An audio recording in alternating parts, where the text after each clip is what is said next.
to get rolling over on YouTube also. Moving my fan over. It's a little warm here in the dungeon this evening.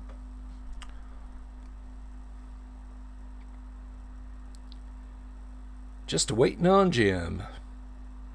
You don't tug on Superman's cape. You don't spit into the wind. You don't pull the mask off the old Long Ranger, and you don't wait around for Jim. Actually, we do wait around for Jim, because Jim is awesome.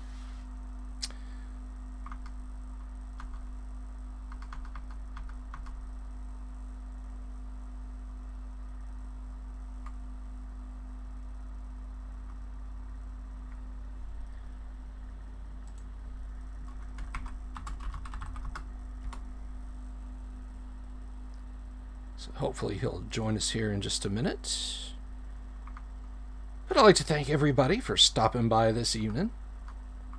Here goes my studio light. It got charged up about as well as I thought it might, which is to say, not at all.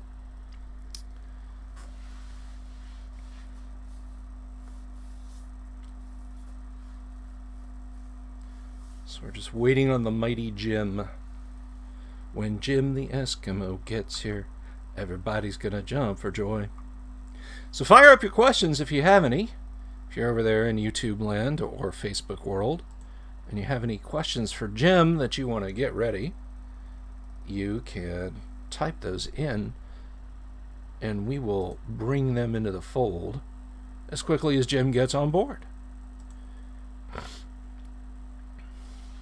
However it is that he is able to join us.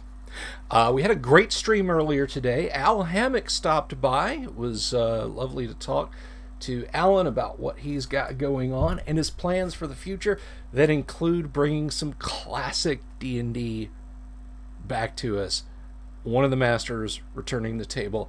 I'm excited. I hope you're excited to see what in the coming months Mr. Hammock is going to have for us. So yeah, that's going to be great.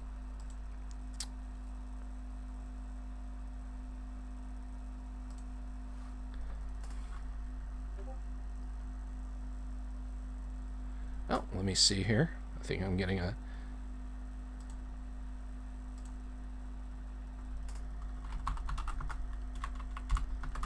Hello? Hello, Jim. We've got your audio, my friend. Okay, now let's see if I can make the other work. Alrighty. There you are. Here I am. Oh, there I am. Okay, good. Howdy, Jim. How are you? I'm good. I'm good. Yeah, exactly. Designing away on stuff. Oh, that's great. That's great. So, gosh, there's so much I want to talk to you about. How was GaryCon? I see you're rocking your GaryCon 13 shirt. Very stylish. I have one of those myself. Not wearing it currently, but that is... Let me tell you folks something. Nothing says class, high class, RPG person like rocking some GaryCon merch. Get yourselves to GaryCon and pick yourself up a GaryCon GM shirt. So, yeah, GaryCon is in March, and they did it electronically last year, but this year I'm happy, or not this. Okay, last March they did it electronically, and but next March they're going to do it physically again, and everybody can come and have fun at the show. Yeah, I hope to make it there. I want you to sign my copy of Deities and Demigods, man. I'd be happy to. I love autographing things. Yeah, I have got. I am quite proud of my autograph of the stars of TSR on my books. You autographed one of my copy of Supplement 1 Greyhawk. I got like 3 of those knocked around. So I got your autograph on that, and I've got your autograph on my copy of Gods, Demigods, and Heroes. So cool. I got to get the trifecta and get your autograph on Deities and Demigods. So there we go. Yeah. So I gotta say, I played by virtue of running my first ever game of Gamma World. And you can be sure, Jim, when I say Gamma World, and everyone else, when I say Gamma World, I mean your Gamma World. I mean Gamma World First Edition. The good one. At the good one. I ran that at first time at GaryCon. I was a little nervous because I'm like, I'm jumping into a new system and I'm saying I'm the game master. Folks, if you've run classic AD&D, you can run Gamma World. It was a blast. The players had a lot of fun. And Jim, I got to tell you, that has moved into second place as my favorite. It's first place as my favorite non-D&D TSR role-playing game. It is second place as far as favorite classical RPGs, man. Gamma World was honored. Stone groove, sir. Thank you. Thank you for the compliment. Well, thank you for writing it. I cribbed a little from an old science fiction cartoon from the early 1970s and put it in the post-apocalypse blender and hit puree, and everybody seemed to have an absolute blast. And the question, of course, from everybody was, is this first edition Gamma World? I was like, oh yeah, this is first edition Gamma World. There we go, yes. I'm really proud of the fact that first edition MA and first edition Gamma World, you can still get them. I think that's wonderful. Yeah. I wish, like MA, you could get control of Gamma World and make it your own thing again, but maybe someday, right? Yeah, I don't think so. What happens is Hollywood keeps calling Wizards and saying, we'd like to do a live-action Gamma World. And Wizards, of course, says, yes, we'd love that too, but they never deliver. Yeah, so Hollywood is like that. Yeah. I remember having this discussion with Gary about the Dungeons and Dragons movie he tried to make. He had to dip out back to Wisconsin to save TSR for just a few months, and that killed the whole project. They were just like, well, if you're not interested, if you're not going to babysit this thing every step of the way, Yeah. So, what'd you run and what'd you play at GaryCon? I usually run the same things. I did Metamorphosis Alpha because I really love that game and I don't have to read the rules because I remember it so well. And I did a game called Crimson Hawk. We have Gary's Greyhawk, and as an homage to Gary, I've started my own fantasy campaign system called Crimson Hawk. Okay. And I try to make as much like Gary's game as I could possibly remember. Okay, very cool. Yeah, and then I was browbeaten into a Gamma World. I don't usually run it because it isn't mine anymore. But the people I really like said, "No, Jim, you have to run a Gamma World because you're the author and everybody wants to play it." So I ran it, but I ran it under protest. I understand. Well, Jim, I tell you what. If I make it to GaryCon, I will run some first edition Gamma World, and you're invited to my table, sir. Oh, there we go. I will. All right, that's a good deal. I will absolutely run some first edition Gamma World for you, sir. I've actually found though that when I run as a player in MA or Gamma World, the referee usually loves killing me and gains great satisfaction from that. Hey, I just let the dice fall where they may, Yeah. That's what everybody says as I get shot in the head with a shotgun. The first time I played MA, one of the players, like, we came out of our cave onto the deck. There were a few skeletons scattered around. He went and picked up a protein discombobulator or something like that and pointed at his face and pulled the trigger. Like, literally, like, here's your tribe, here's what's going on. They take you to the cave of trials. You step outside, you see these boxes, what do you do? Well, I'll pick up one and look at it and push the button. So... Not the best idea he ever had. No, not the best idea he ever had. So, yeah, he was actually, it was my nephew. He was rolling up another character post-haste. So, there we go. But anyway, so it sounds like you ran a pretty good raft of games. I did a marathon. I did Gamma World Thursday night, OD&D Friday morning, I did 2 AD&D sessions on Saturday, and then Sunday I did the GDW game Twilight 2000. You know, Wow. get the anti-tank missiles and Vulcan cannons going, for a session. Yeah. Sure. So I honestly didn't know how Twilight 2000 in a con setting would work, but actually everybody that played had 2 advantages. They were all ex-military, and they all played Twilight 2000 back when it first came out. There we go. I didn't have to explain any rules. They were just like, same thing. I can't believe somebody's running Twilight 2000, so I had to play. Nice. So that's great. Full dance cards for all my games. But of course, you probably got waiting list a mile long to get into your games. You probably fight people off with a stick, right? Usually they're all filled in the first week. People are very kind to me. Yes. So if you guys want a game with Jim at GaryCon, you got to sign up early. You gotta buy the big tickets. Is what you have to buy. Oh well, yeah. So the most expensive ones. So what else is happening, man? What are some new Jim Ward projects and products out there?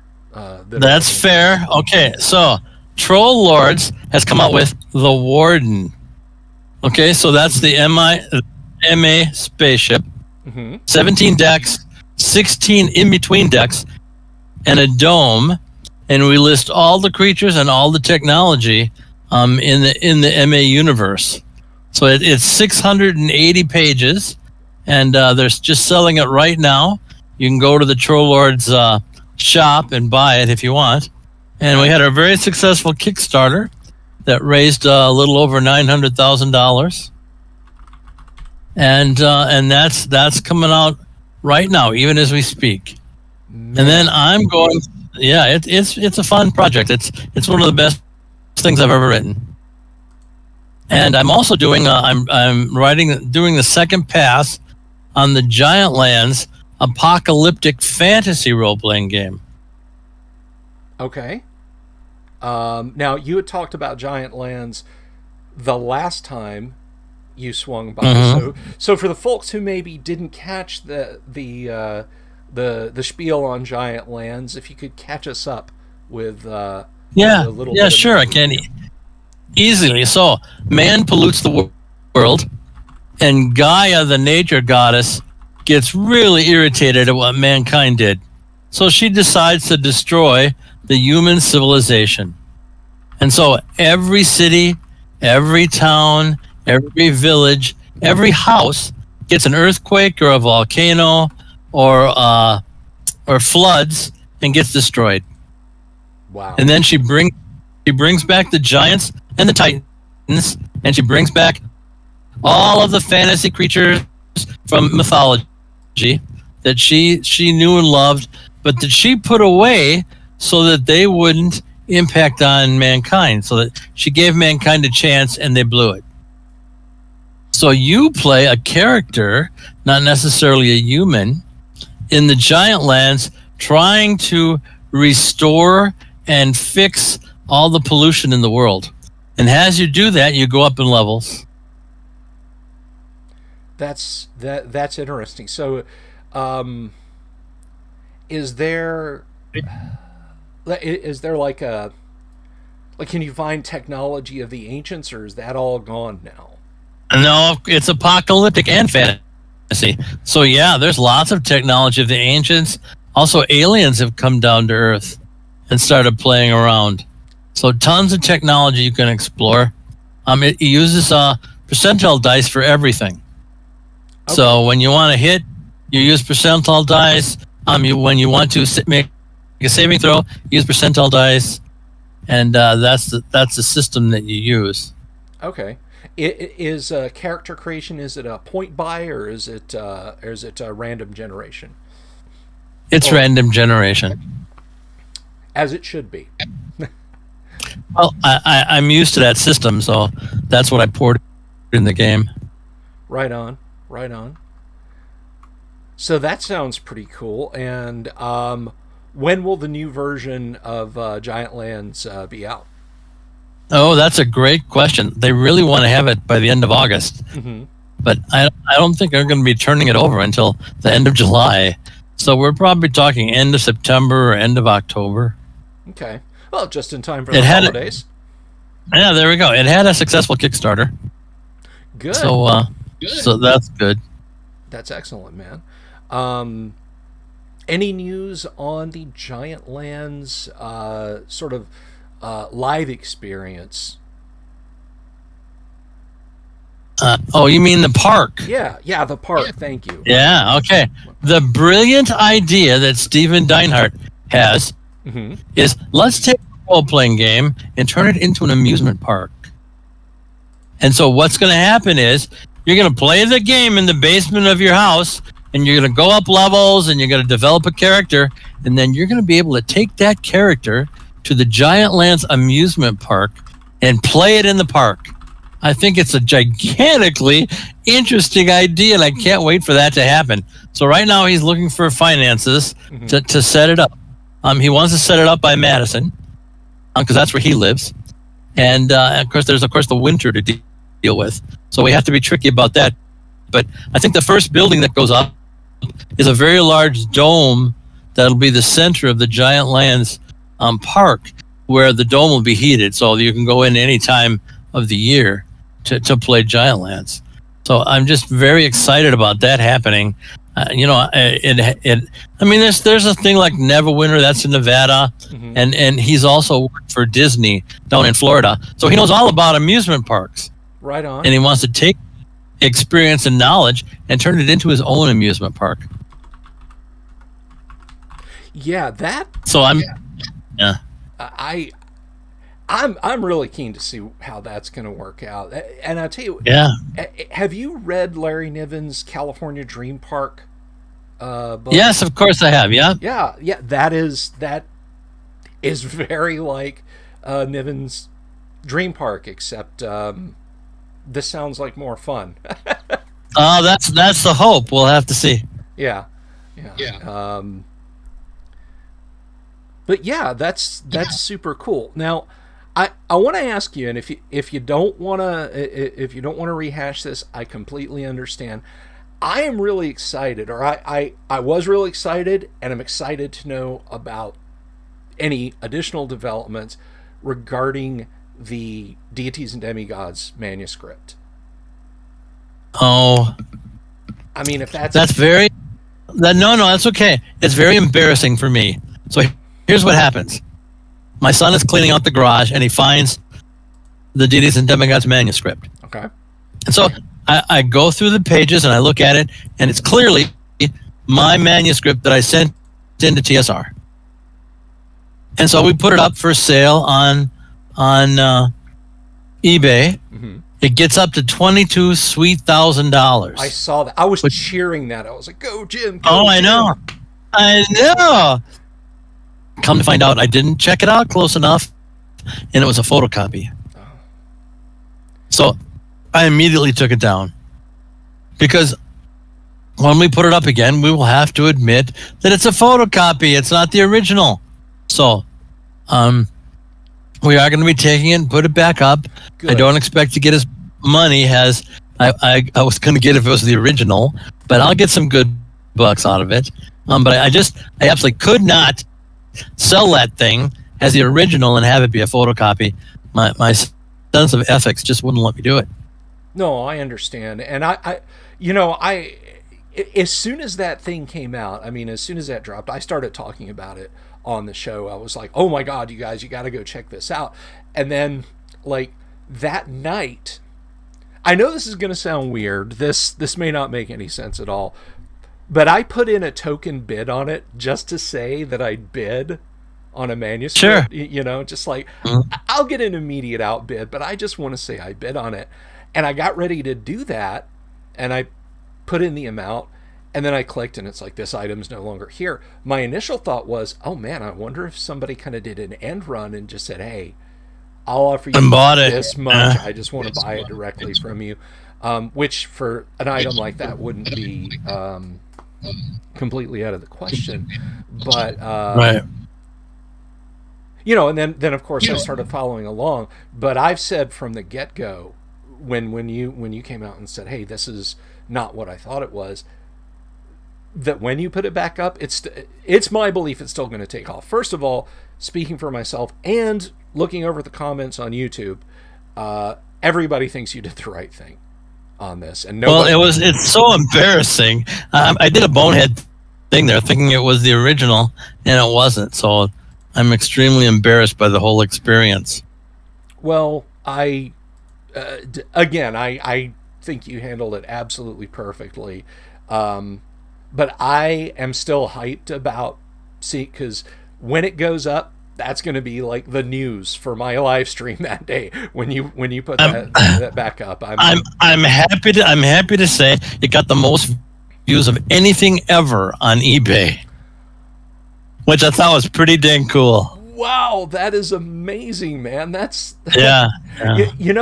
People are the craze today. I don't know if you've heard of this, the NFTs, non-fungible tokens things. Have you heard of that? It's like No, I haven't.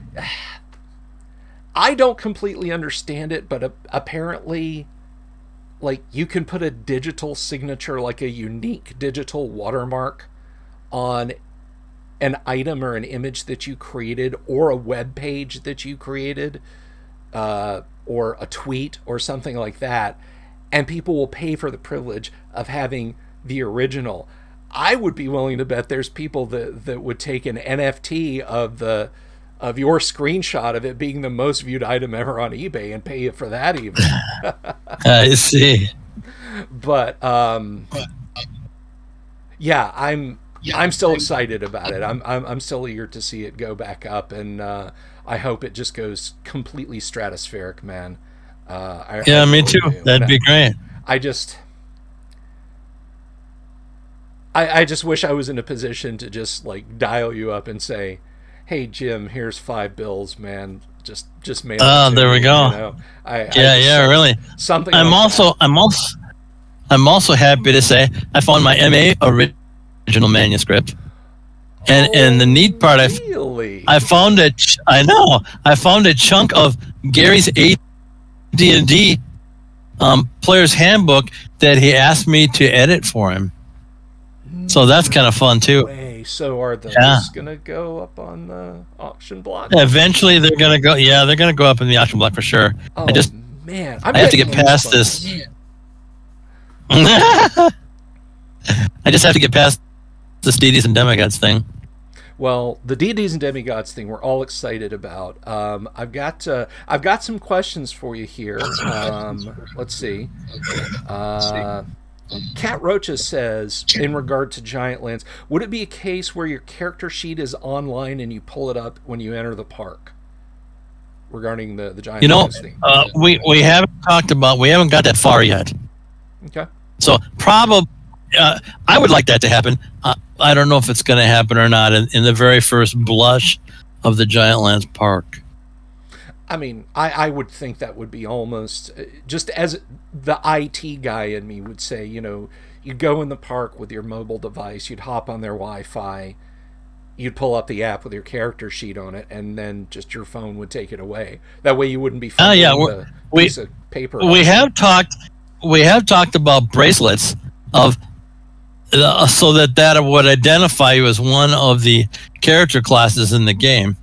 And you get that free going in the park. You could take that home with you. That's how Disney does it. We've got we've got a pass holder or in-state pass holder bracelets for Disney, and it's you put it on and you walk around. I want a soda, bip, whatever. Just right there. Yep. So that could be pretty cool. Rich, we've also talked about a magic wand that shoots an infrared beam so that you can do things in the park shooting the wand. That sounds pretty exciting to me. I don't know if that'll ever happen.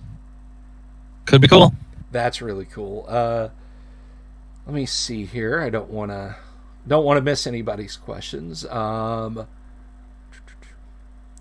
suggestion from Rich Denver. Jim, if you format the manuscript with new comments about each section, that would really sell multiple copies.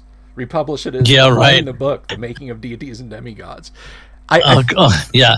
Think Wizards Here's the of deal. the Coast might. I think you're exactly right. Also, I'm working on 3 different projects right now. I really don't have time to fool with stuff. Yeah, I mean when it comes that would be a lot of. Yeah, when it comes to irons in the fire, you have all the iron and all the fire right now. I do. I always work on lots of things. I like it that way. I always work on 2 projects a day, one in the morning and one after lunch. And I love writing stuff. I love writing gaming material. I just enjoy it immensely. The hobby's been very good to me. I've had many gigantic successes, and that's pleasant. That's great, man. And you've brought so much good stuff.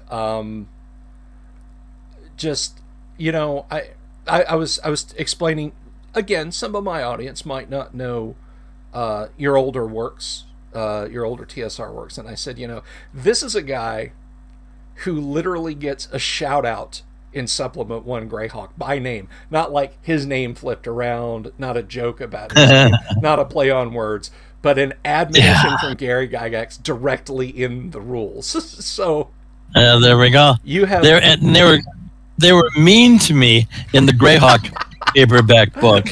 Okay, so there was it isn't Fireball, it's Meteor Swarm, the spell. Yes. Okay, I maintained it was meteors appearing and blasting out, and Gary and Rob Kuhn said, "Oh no, Jim, it's fireballs blasting out." Well, why didn't they call it Fireball Swarm?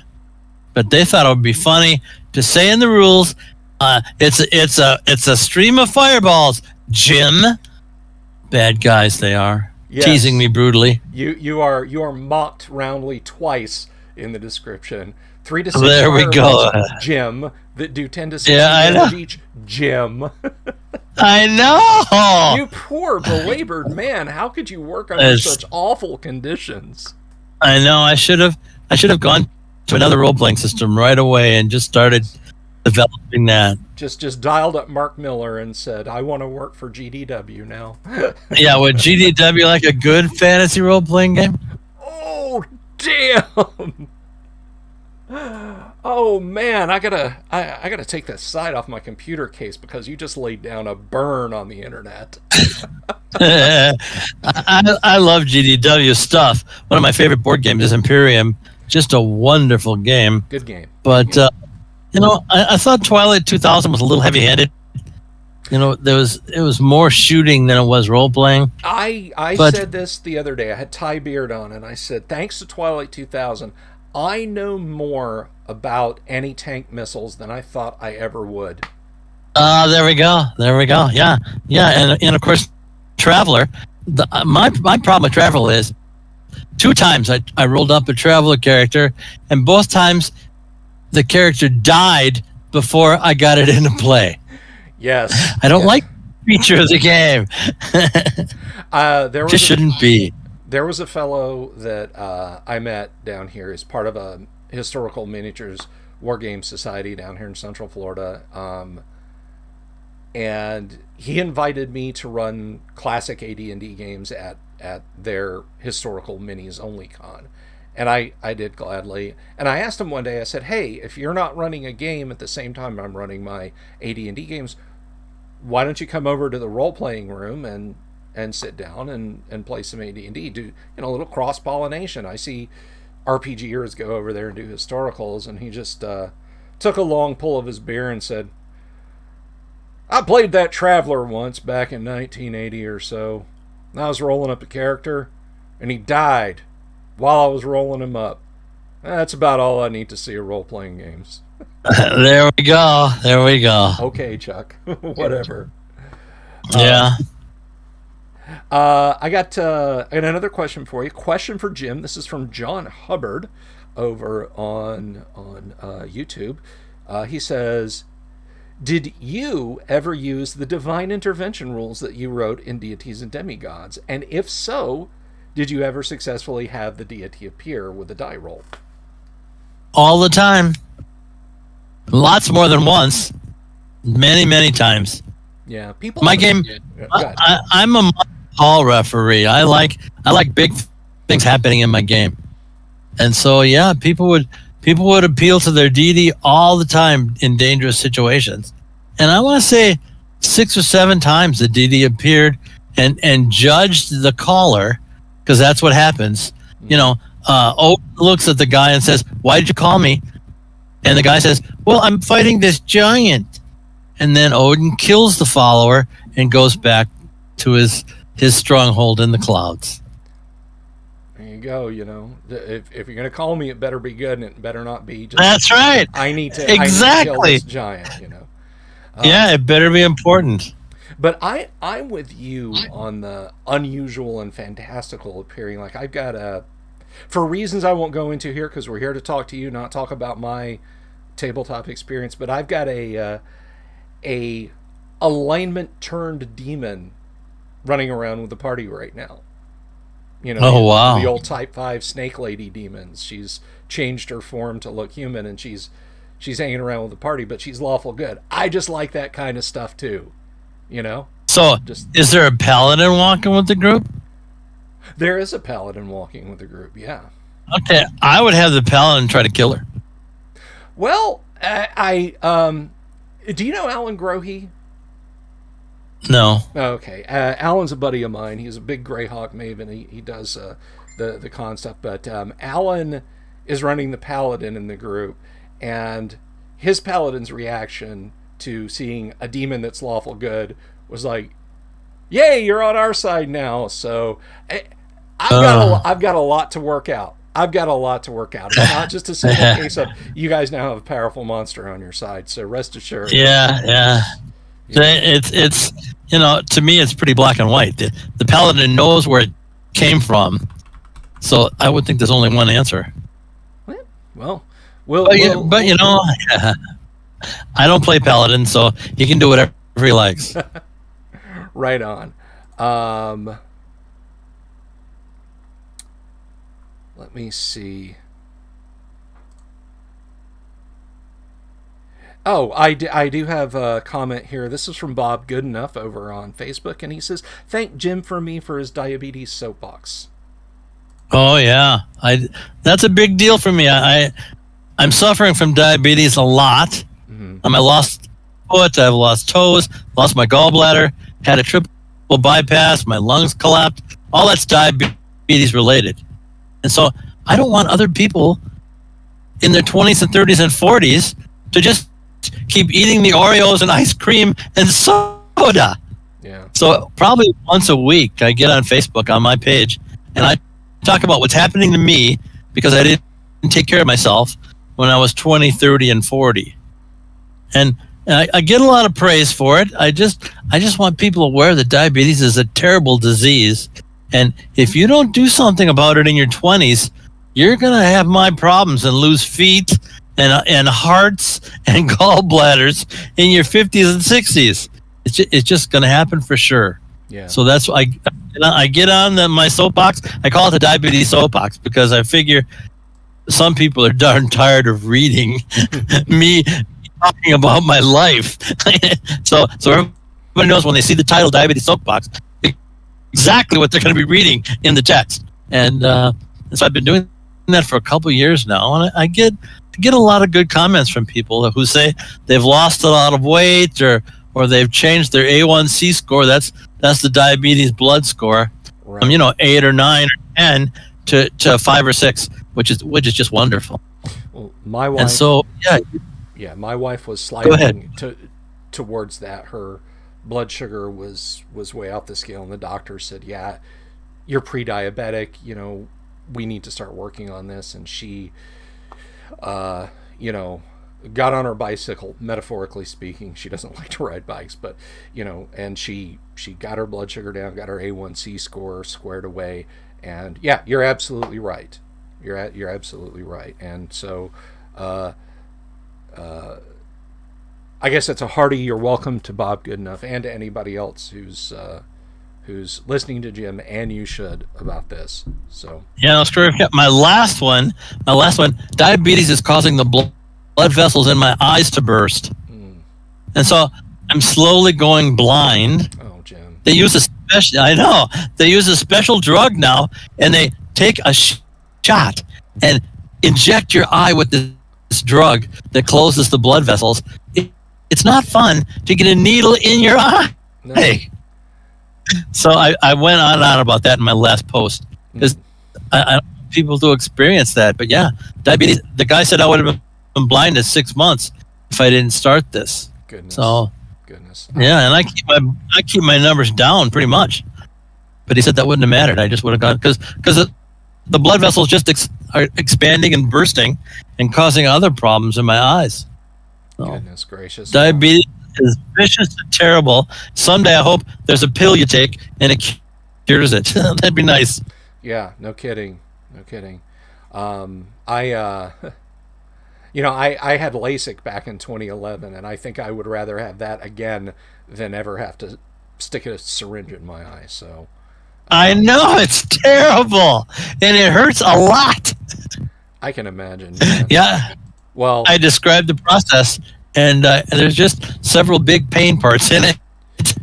you stay on that soapbox. You reach as many people, and if when you're on right now or later episodes, if you just want to get on that soapbox on the live stream, hey, that sounds fantastic. I'm Okay. absolutely willing to dedicate a few minutes of this live stream to Jim Ward laying down the law when it comes to taking care of yourself. Because there we go. we love you, Jim, and we want you to be writing Dungeons and Dragons and Giant Lands and Metamorphosis Alpha on into the decades, plural. So Yeah, that'd be great, but I'm 70. I'm definitely on the back end of the life curve.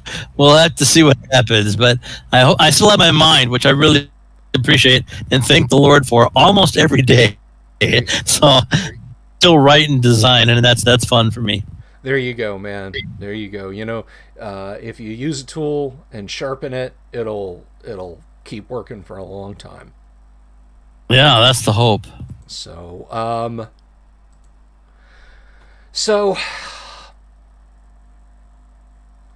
I will not linger on this. Jim, right now, bust my chops if this is not something you want to talk about. Oh, first of all, I have no trouble doing that, so don't worry. Okay. Oh, I know. Believe me, I official veteran of Jim Ward chop busting right here. So you feel free to do it again if you don't want to broach the topic. But Okay. blow up with TSR 3.0. Yeah. What would you like to know? I've seen your statements on Facebook. Some folks who might not follow you on Facebook might not know about that. I have seen so many videos, and I gotta tell you something, Jim. When I see these videos on YouTube from pop culture warriors and people that comment on this, because this is going like vertical and horizontal, it's getting a lot of press out there, and they start talking about, well, this is TSR. They created Dungeons and Dragons, and Jim Ward is working with this new TSR. I'm like, oh, hold up a second. This is literally TSR 3.0. All right, this is 2 TSRs after the original one. And yes, Jim worked on Giant Lands, but just hold on a second. Just hold your horses here. So, for the people maybe over on YouTube who haven't been following, I've seen what you said on Facebook. I don't interact that much on Facebook anymore, but I like your posts. I read with interest. Give us your perspective. Give us your take on this, because if you want to.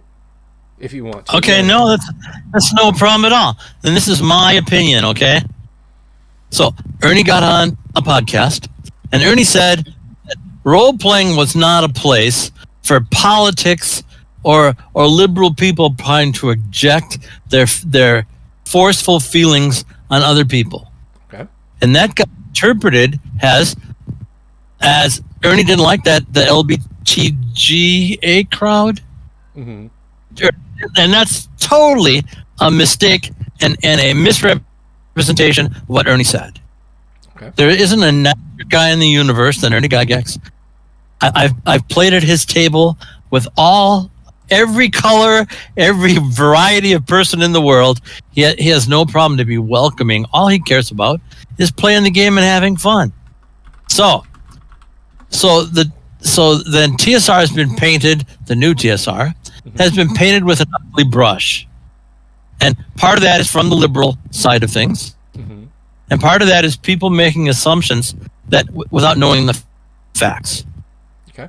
And so what happened? How I got brought in is TSR is now selling Giantlands has a new role-playing game, and they've gotten great response.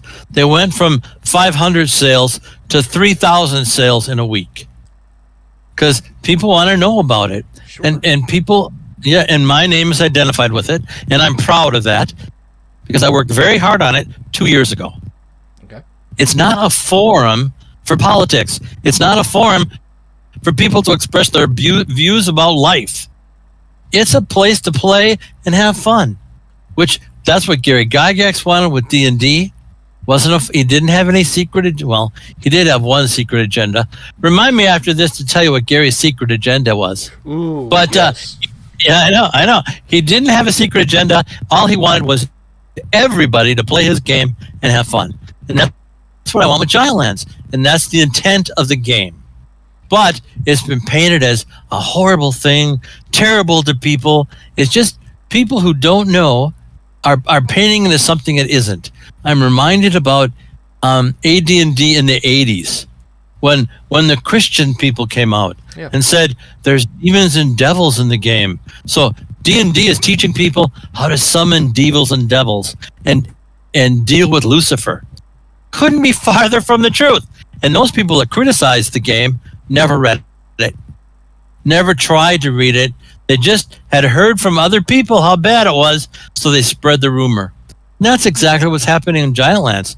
No one, except like 5 people, have read my initial rules. They don't know what it's about. They don't know what it's like. They don't know what it represents or what it doesn't represent. They've made wrong assumptions based on rumors and gossip, which kind of upsets me. But now, let's go off that topic. And Gary had a very subtle agenda in his design of AD&D. Okay, tell us the deep dark secret here. Oh, you're gonna love this. You really are. I'm ready. Gary told me this exact thing, so I'm speaking from the horse's mouth. So when people started scoffing at demons and devils, Gary told me he put them in there on purpose. He knew there'd be some trouble from the Christians, but he said, you have to have horrific, dangerous enemies for the good people in the world, the good characters in the game, to defeat and be proud of defeating. So that's a very subtle concept that Gary put in the game on purpose, because he always wanted good to triumph over bad. Yep. So when you do things like make orcs good if they want to be, that's a ridiculous thing to do to this game, because orcs are meant to be evil and meant to be fought by everybody. So what's happening is that, first of all, 5e has done a wonderful job of describing the game.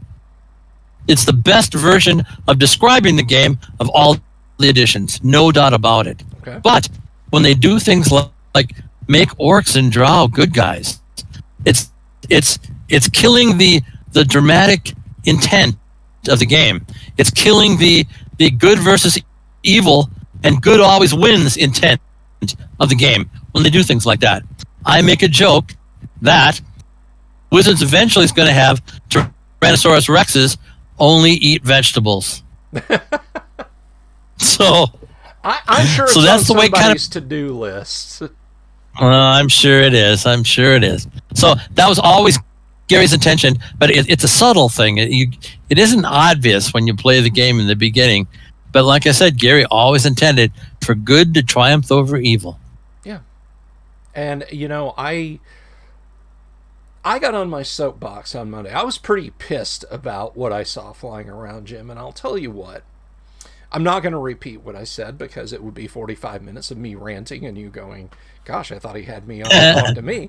But I said, and I firmly believe, that there is an agenda push behind this to drive old D&D into the ground, even though this has to do with new TSR and Giant Lands and whatnot, that the moral busybodies and pearl clutchers are going to go to cons, and they're going to go to stores where they have open game tables you can play and other public venues, and go to the organizers and managers and whoever and go, they're playing that Dungeons & Dragons by Gary Gygax. That's not very diverse. That's not very accepting. I don't feel safe with someone playing Gary Gygax Dungeons & Dragons. Can you... That's exactly what's happening. You know, and it's going to, you know, I know plenty of cons that would resist that, but I don't want to see that happen. I mean, I love original and advanced Dungeons and Dragons, and I want other people to share that love. I think it is the Led Zeppelin of role-playing games, man. You know, yes, I agree. This beautiful fusion of new concepts and old concepts, and it just works. It's where everything just synced together. And you, Gary, Al Hammock, who was on the show earlier today, by the way. So if we start getting some questions from Al, I'll be sure to bring those up to you.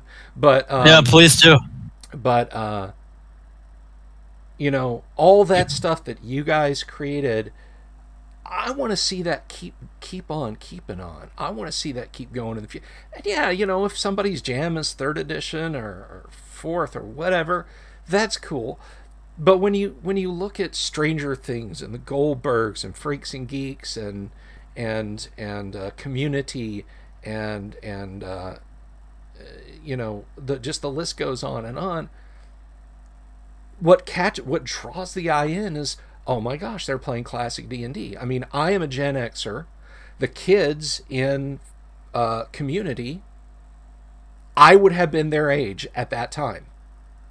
You know, I would have been Dustin's age when Dustin breaks out the monster manual and explains what the creature from the Upside Down is doing to Will's brain, you know? And that just... Yeah. That I want other people to enjoy that too. I mean, in fact, on my live streams, when I'm not having great guests like you and Al, and Skip Williams is coming by tomorrow, I've said, look, I'm going to start teaching you guys. If you want to sit in the stream and listen, I will start teaching you guys how to play Advanced Dungeons & Dragons. That's what I'll fill streams with. And it got a pretty good reaction. I want to see that continue forward. I think there are people who are angry that their favorite newer versions of D&D aren't getting the same love. And they're using this as a pointy end to drive that, to drive classic D&D out. Am I paranoid? Maybe. I don't know. Yeah. I know what you mean. I always run an AD&D game at every convention I go to. It's because I don't need to read the rules. I know them so well. Guys, Jim's one of those dudes you could call at like 4 in the morning and say, hey, Jim, what does a 10th level fighter need to hit armor class -6? Yeah, right.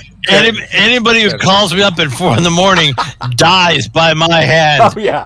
Don't call Jim at 4 in the morning to ask him that. It is not a good idea. It is not 1978 anymore, and calling up the TSR employees with D&D questions in the middle of the night is not a thing anymore. Yeah, Gary got called all the time, mostly by people he hired later on. I heard a story, and maybe you can tell me who this was. Because I don't remember. One of you guys, one of the core folks from back in the day, called Gary up with a D&D question. Their conversation lasted for hours. They ended up playing Dungeons & Dragons by phone later, like in that same phone conversation. And then Gary contacted the guy and said, hey, do you want to come work for me? Yeah, Tim Kask. That was Tim Kask. Yeah, Tim Kask. Okay, wow. I know. Fascinating. So, well, in those days too, Gary worked very hard to spread the word about D&D. You know, he went to all the nearby colleges from his Lake Geneva home. I drove with him, a couple of them, and ran games for him. He just wanted to get the word out. You know, at first it was very popular at colleges. And and they did a lot of business. And then, of course, in 1980, James Dallas Egbert did his thing, and that it more than quadrupled. What is sextupled hit the sales on D&D. Yeah. When that news story came out. I mean, you know, when I interviewed Gary once upon a time, he told me, quite frankly, they got to buy the books if they want to burn them. You know? Yes. That was always his attitude. It kind of shocked me, you know. Yeah. But that's what was happening down south, especially. They have big piles of books in book burnings, and Gary just laughed all the way to the bank. Yeah, the Toys R Us and the hobby shops and the train stores, you got to give them cash. They're not going to let you just take them out of the good of their hearts. So I got a question.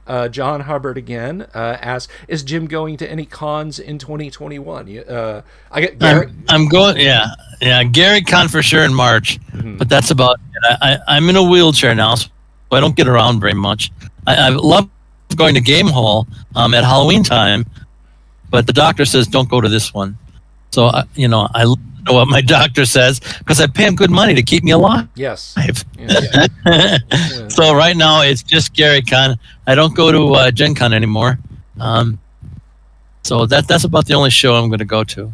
Okay. Well, and then Rich Denver says, and this is, I'll let you answer this completely, says, "I would gladly pay Jim whatever he thinks is fair to sign my deities and demigods if I mailed it to him, including postage to send it back and a return box." Okay, I do that all the time. I'm happy to do it.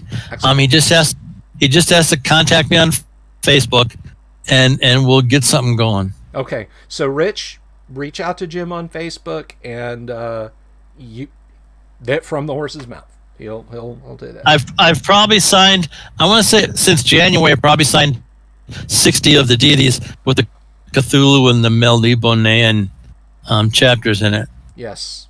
I'm well, if something doesn't work out right and I can't get to GaryCon, one of the FedEx packages will be for me, because I really, and that's fine. I'll would like your be happy to do it. And I don't charge. If it's one book, I don't charge. But if it's 3 or more books, this one guy sent me 19 deities books. God! I know. I charged him. It was a lot of work. I just said, okay, here you go. Here are your 15 deities and demigods back. But Jim, I sent you 19. I said, here are your 15 deities and demigods back. They are being sold for crazy numbers on eBay right now. Yeah. I know we've had this discussion, but just for interested parties, TSR printed up 200,000 of the unexpurgated version before the Blooms pulled the plug. No, 60,000. 60,000. Okay, all right. 60,000. I overshot that, but 60,000. They're still plentiful, guys.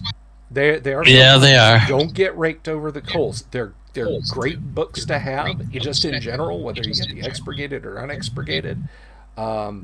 But yeah, don't just say, but I'm desperate and I want that, but it's $300. I mean, if $300 is nothing to you, then you do you, but unfortunately it's a little bit more than 1,000 these days. Oh my God. Yeah. And if Rob and I have signed it, it's like up in the 3,000 mark. Wow. Yeah. So I'll be sending you a copy to sign, possibly 2. All right, buddy. But if you send 3, you're being charged. If I send 3, you keep 1. How about that? There we go. There's a guy in the Philippines that has 65 of the original D&Ds. Oh my God! I've seen pictures. Okay, so the guy in the Philippines, I don't know if it's the same person, but I remember back about a decade ago, maybe a little bit longer, before speculation and price blew up, there was a fellow in the Philippines who had case lot upon case lot of still in shrink wrap TSR modules that he was selling. Yeah, and there was that's the guy. Yeah, it was like there was like a bookstore warehouse or something that. Yes. He basically just moved in and scooped up all the D&D stuff. He has showed me pictures of his collection, and he has over 100 of the red box in shrink wrap It just has 60s and 70s of everything. It's an amazing collection. Wow, that is pretty astounding. That's Yeah, it is. It really is. Lucky for him. The closest I ever got to that back in '07, I think, I was at that historical miniatures convention I was telling you about, and there was a fellow there who had he had a store that was open 2 times a year, at their fall convention and at their spring convention. He would take boxes of stuff and open his store in the vendors area at that convention, and he had 5 or 6 shrink wrapped copies of Chainmail. Oh yeah, which one? The gray one or the brown one? Gray cone brown. He did not have the Guide on Games one. Okay, all right. I told him, I said, look, these are. You can flog these on eBay and get quite a bit of money for shrink wrap. He's like, nah, I'm not worried about eBay. And I said, then I'll buy them from you. And there we go. He wanted Jim. They still had price stickers on them from wherever they came from. The little red sticky price stickers that you do with a gun. Yeah. And they were $10 a piece. So I break out and I start counting off the $50 or $60. He says, since you're buying them all, $7 each is fine. Oh my goodness! What a great deal you got. So, I love that set of rules. I played the heck out of it. We had Bristols, which are big plastic figures, and we played tonnage of it. But every time I played Gary, I lost because he just knew the rules so much better than me. I'd be carefully spending my 150 points. And Gary would buy one figure and spend all his 150 points. And son of a gun, if I couldn't touch that one figure with any of my attacks, it was so irritating. Yes. Yeah. We have a hello from Ty Beard. He is a buddy of mine out of Texas. He is a game designer himself. All right. Hello to you, Ty. Good to see you. Yeah. I like to say that there are more successful astronauts out there than there are successful game designers. Yeah. But then the flip side, most astronauts are from Ohio. Jim, what does Ohio do to people that makes them want to leave the planet? I think the moon is bigger there. The moon is bigger in Ohio. Okay. Yeah. That makes sense. But yeah, Ty himself has written a couple of war games. He was telling me he wrote a sci-fi skirmish game called A Fistful of Bolters, or A Fistful of Bolt Guns. Neat. Which is, it lets you play Warhammer 40K with Warhammer figures, but actually have fun doing it. Oh, there we go. And then he wrote A Fistful of Toes, which in this case, tube-launched, optically tracked, wire-controlled, the modern anti-tank robot missiles. Ty did that and other cool stuff. So hello to you, Ty. Welcome to the live stream. But yeah, so I salute that crazy guy with 65 copies of Deities and Demigods. And Ty says, it's unbelievable. Ty says, I enjoyed the heck out of Metamorphosis Alpha and Gamma World. So you have a fan in Texas. No, I like that. Yeah, I got a couple in Texas. But there was something else I was going to ask you about Deities and Demigods, but you know what? I have the elder brain. Boy, I know how that is. Gone blank. I can't remember telephone numbers anymore. It's very irritating to me. Well, if I go to the pharmacy sometimes and for ID purposes, they ask me my wife's telephone number, I have to look at my phone.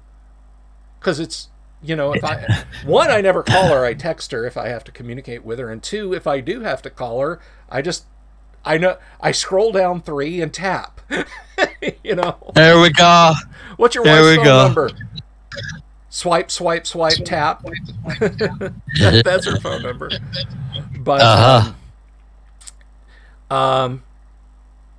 so here's a question for you. What is after Giant Lands? What's in the pipeline for science fiction, and do you have anything in the pipeline for fantasy?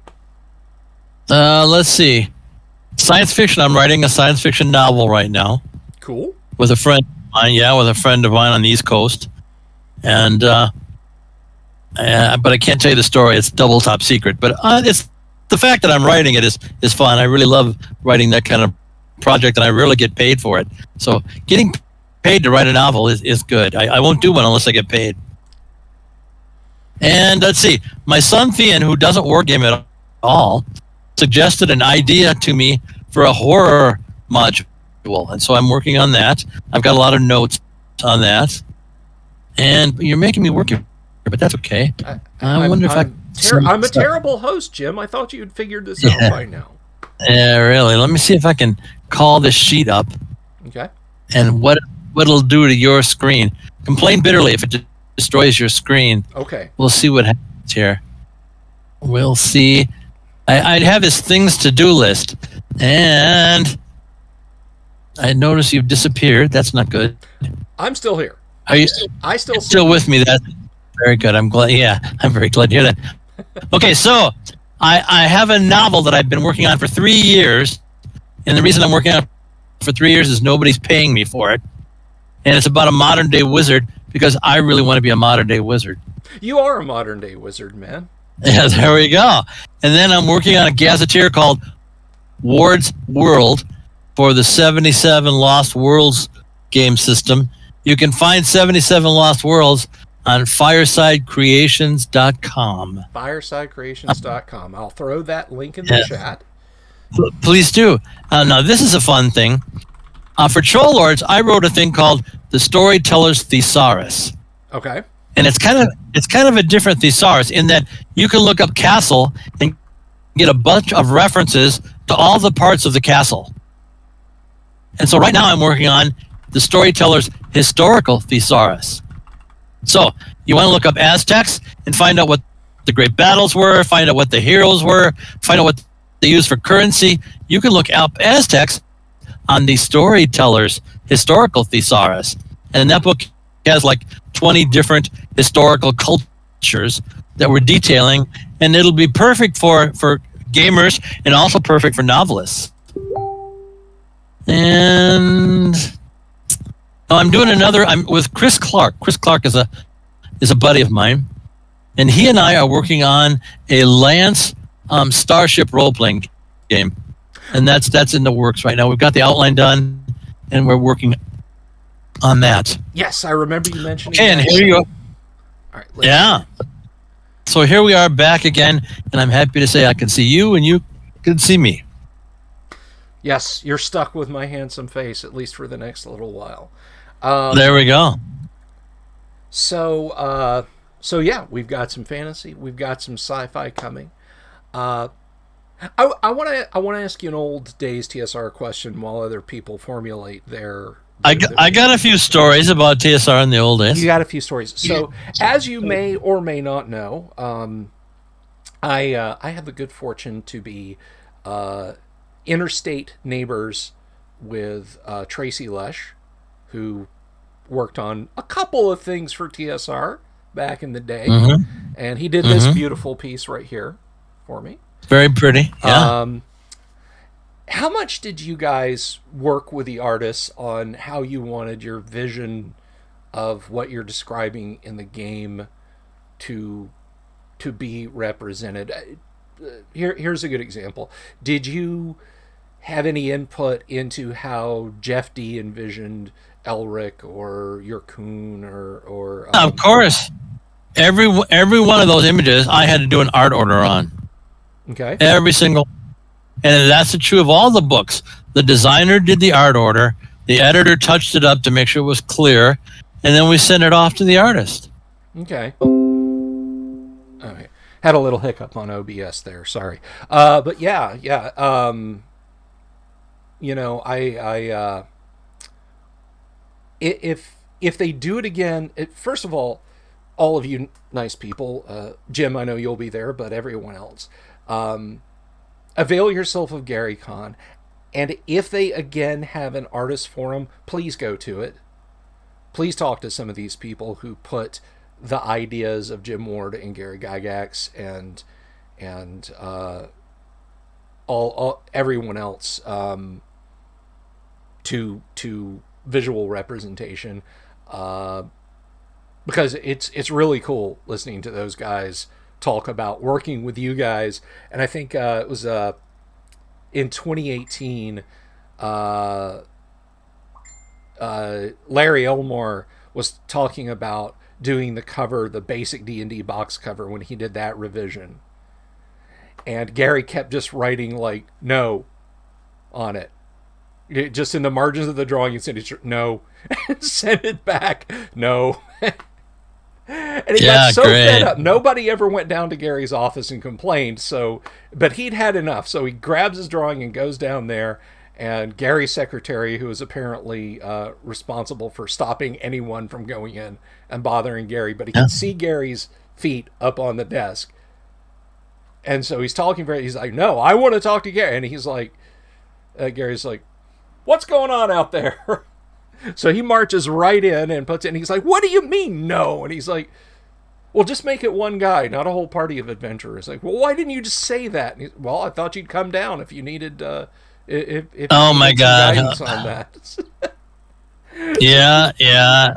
So just some fantastic stories from those guys. It's neat to hear from you, though, that how closely you guys did work with the artist, that it wasn't just put a fighter here, this guy needs to have a sword that's all black and whatever. Yeah, no, that never happened. We always had to give him pretty good art direction. Yeah, and I love all the way back to original D&D, looking at just going through and looking at the art, man. Yeah, their artwork was always better than the art order that we gave them. They just did such terrific work. Jeff Easley was lightning fast. Clyde Caldwell was super technical in his drawing. Mm-hmm. These guys just did great jobs. Yeah. I am. It again. It kind of. It's very, very cool to know. We got some more questions. Let's see. Garhent says, was there ever an IP that TSR wanted to produce a game for but could never acquire the rights? Yeah, Harry Potter. So TSR wanted to do Harry Potter. Yeah, we went to her after the first book and said we would love to do a role-playing game based on Harry Potter. She said, absolutely not. I'm the only one that will write Harry Potter material. Wow. And then we did a Indiana Jones game and a Conan game, and they were gigantic flops because everybody wanted to be Indiana Jones and Conan. So that was a terrible problem for us. Yeah. We could give them great adventures and exciting adventures, but everybody wanted to play the main character. So that didn't work out. The designs on both of those were very good, but they just didn't sell well. Yeah. Ty, a little compliment from Ty, says the Storyteller's Thesaurus is an amazing resource. From Chris Moneymaker, question: did Jim ever work directly with Larry Brom, the artist? Brom. No, that was Gerald Brom. Gerald Brom. My mistake. Okay. Okay. Yeah, I worked with him. We did a lot of Darkland stuff together. Cool. He's another extremely talented guy, except all of his characters are thin. He's never drawn a fat character in his whole life. Let's see. Very talented guy. Let's see. I think we answered your question there, John, about working with the TSR artist.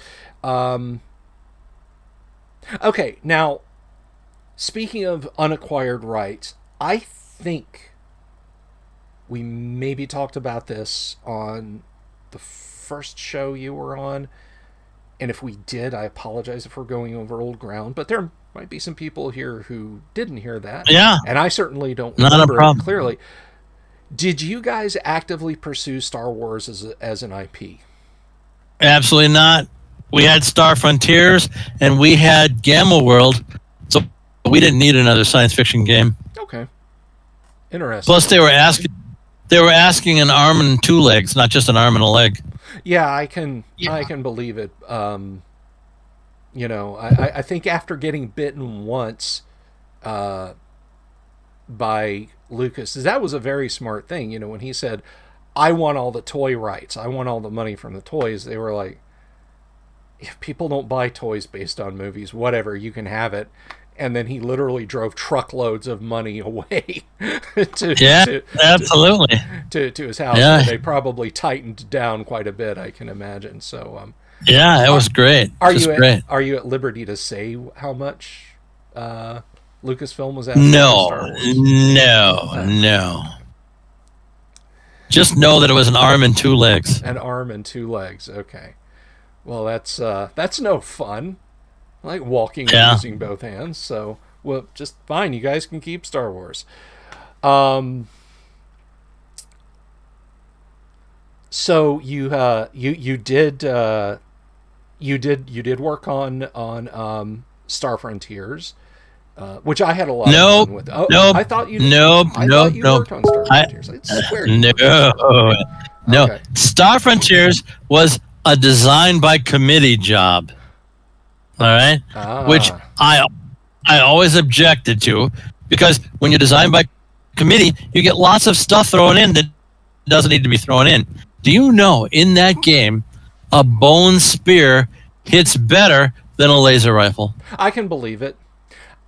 Yeah, yeah, just wrong. Now I know that this is in the same vein. There was a book published by Steve Jackson Games. Well, it wasn't a book originally. It was a column they ran in Space Gamer Fantasy Gamers, where they would point out things like that, weird, egregious things in rules, called Murphy's Rules. Yeah, And they never pointed that out about Star Frontiers. But one thing they did point out, and I did a live character generation, just as a live stream kind of deep dive into rules for FOSS's Star Trek game. In the Murphy's Rules book, FOSSA has, the phaser, the big bulky phaser rifle that Kirk used in like one episode. yeah. They have the range shorter than a longbow. Oh wow. And it mentions that in the Murphy's Rules. It's like, but they make a keen sound. Yeah. So when we go. When I was rolling up a character just to show people the method for classic FOSSA Star Trek a couple of weeks ago, I said, let's check this out. And I had the book and I had the camera pointing down at it, and we got to the weapons table, and Jim, sure enough, just like the bone spear, a bow and arrow will shoot further than a phaser rifle. So yeah, that's there you go. I really liked FAS's BattleTech a lot. BattleTech. I played hundreds of games of that. BattleTech, when it was just the remains of the inner sphere, and it was basically Mad Max with giant robots, was a hell of a game. That was a hell of a game. I'm a big Marauder fan. Oh, who isn't, man? That big hunched over organic looking son of a gun. That's like my favorite mech in the game. Just not from a design standpoint, but from a visual standpoint. Oh man, it's cool. I agree. It's way cool. All the miniatures were way cool. Ralph Partha did a great job making those miniatures. They really did. And then you had the Harmony Gold, and they stepped in and ruined everything, and all the classic Robotech minis, and all those designs had to go. So, oh well. I know. Oh well. Awig wants to know, I know a guy that was fascinated with Encyclopedia Magica since it came out. Does Jim remember what he thought was funny about the project? That was a long time ago. So, no, I remember nothing about Encyclopedia Magica. There you go, Awig. Sorry. I'm very sorry, but, I'm old. Hey, I'm lucky I got a hold of you in this interview. Hey, man, I'd have made it work one way or the other, Jim, because one way or another. One way or the other. I love having you on the live stream, and I love just catching up with you and talking about your projects and your stuff you've got going on, and great stories. So So what's another one? Give us a great TSR story that. Sure. Let me tell you my favorite story. Okay. All right, hit me. The time is 1974.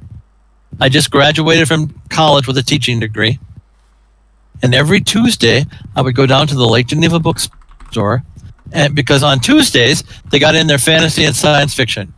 Okay. And in those days, books were 95 cents, so it was sweet. So I went down to the bookstore and I started going down on the racks, picking up books that really looked good. You know, I picked up a Conan, I picked up a Fafford and Grey Mouser. I picked up Judgment on Janus with Andrea Norton. And so when I got done picking up the books, I had 7 in my hand. And I turned over to the right, and this rough-looking biker dude was doing the same thing. He was going down the rows, and he was picking books. And this guy had a blue jean jacket. He had one of those wallets with the chain that comes out of the pocket. He had big on biker boots. He had ripped blue jeans. He just looked like a rough character. Oof. I know. And so he got done picking up books, and he and I had the exact 7 books in our hand. Wow. So we thought that was pretty funny. We started talking about reading, and he said that he had a game where I could fight set and play Conan the Barbarian. And I was hooked like a fish. 2 weeks later, I'm on Gary Gygax's back porch learning how to play D&D. Took me 6 months to figure out the dice and what they do and didn't do. But yeah, I got a brown box set, which I wish I would have kept because you can sell those for $10,000 now. And I got a brown box set and learned how to play D&D. And that's my story about meeting Gary. You're talking about the brown box sets. When Tracy Lesh went to work for TSR, Heidi Gygax went to the same high school as Tracy and saw Tracy drawing and said, "Hey, I think my dad needs an artist. Do you mind if I show my dad your notebook?" And he said, "Sure." And she came back and said, "Yeah, he wants to meet you." And so we went over and met. First of all, Heidi was gorgeous. So no man is going to refuse Heidi anything. No, and you're absolutely correct. A lovely woman. Yeah. So Tracy said, "Yeah, I went over there," and he said, "Here, read this." And he said he handed me this brown wood grain box with Dungeons and Dragons on the front and said, read that up. I need some artwork for some things." And he just, we were sitting having a drink one day, and he's like, "Oh, Bill, why did I let that box set fall apart and then just get discarded?" I was like, I know. I feel for you, man. I actually, back in 1990, I went to a local comic book store, and I was in the mood to buy a new Gundam model. Sure. And I was with a buddy of mine, and he says, "Hey, check this out." And I go over to the counter, and for the princely sum of $50, they had a wood grain set under the counter. Oh my. And I said, "Man, I got D&D books at home. I'm not spending $50 on some old." Aren't you sad? Yeah. Sad. Aren't you sad? Sad does not convey the feeling, Jim. Yeah. Anyway, I have a feeling that if time travel ever becomes practical, you're going to see a whole lot of time travelers showing up in Lake Geneva around 1974. Well, there's a lot of other treasures you can pick up if you're a time traveler that are pretty wonderful. Not if you're a time traveling D&D player. I suppose you're right. Yes, I suppose you're right. So a couple more questions. Garhent says, I don't know if this is directed at you or me. So for online play, what did you get from multiplayer Battletech to Meridian 59 to Ultima Online to EverQuest to Warcraft and all in between? I don't understand that question at all. Transmission unclear. Please rephrase. John Hubbard says, other than your own stuff, do you play any modern OSR games? And if you do you have any favorites? Yeah, Of course I do. I play all of them. Cool. I've made a career of knowing what the competition does. Very nice. Got any favorites? No. I like the BattleTech role-playing game. That's kind of old, though, but I like it. And Paranoia, that's kind of old, too, but I like it. Mm-hmm. And Jim Holloway did an amazing job on the artwork for Paranoia. Yeah. He did some art for Fossa, too. He did. Their, the guy was able to put emotions in a stone. He could make emotions come out of any being, monster, robot you could ever imagine. And just I admired his skill. It's too bad he passed. Yeah, good stuff.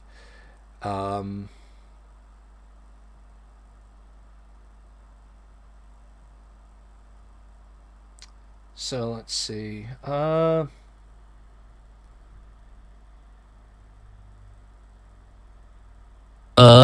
Sorry. Okay. So Garhunt, he clarified. If you good. Did you play online games? Any of those obscure ones? Well, I definitely played Ultima online. Okay. I played the heck out of that. What were the other ones that he mentioned? Multiplayer BattleTech? Nope, not online. Meridian 59? Never. And EverQuest or Warcraft? I did EverQuest online. I haven't done I played Warcraft, but not online. Mm. I try to play everybody's games. I try very hard because I want to know what people are doing, and I want to do it better. Sure, so man. That's always a design goal of mine. Know thy enemy. Exactly. Enemy, No, enemy is the proper word. They want some of my profit share, so they're the enemy. In the words of Khan Noonien sing, "We are one big happy fleet." Yeah, really. Oh my goodness. So, what? I know this is going to be like asking what your favorite kid or who your favorite kid is, but of the stuff, and we'll narrow it down because, good Lord, we could be here all night going over your catalog and we could. Yeah. But let's just talk about Advanced Dungeons and Dragons First Edition. What was the jewel in the crown for you? What was the one where you're like, this is the best thing Jim Ward has done for First Edition AD&D? Go. Oh, well, I mean, I have to say my Greyhawk Adventures, the last hardbound that the company did, yes, was pretty cool. I was very proud of it. It was upper management comes to me and says, we need a hardbound book. I said, no problem. We can get that done in about 6 months. And they said, we need it in 3 months. And I said, there's no way in the world that a hardbound book can be done in 3 months. And so Mike Cook was my boss. Mm-hmm. He said to me, Jim, if you don't get that book done in 3 months, I have to fire 20 editors and designers. Well, guess what we had to do? So we mobilized all the editors and all the designers, and we put together this book and the artwork for the book and the editing for the book, and it came out in 3 months and was a huge seller for TSR. Mm. It really pumped a lot of money into the company, which is what they wanted. But it was just crazy. Killed ourselves to get that book done, and we shouldn't have had to do it. They should have been smart enough. They watched our profit flow and ebb and flow. They should have been smart enough to ask me for that 9 months before they asked me for it. But our management in those days didn't play the game, didn't know how to do any of the design work, weren't skilled in any of those areas. They were businessmen. They didn't know what went into the design of a book. So they asked us to do stupid stuff all the time. I know this is kind of an ego slap on my back, but I used to call myself one of the paladins or rangers in Tolkien's game, protecting my editors and designers, because they would come up with the stupidest things and demand that they got done way early. And I would always get in their faces and say, no, this is not going to happen.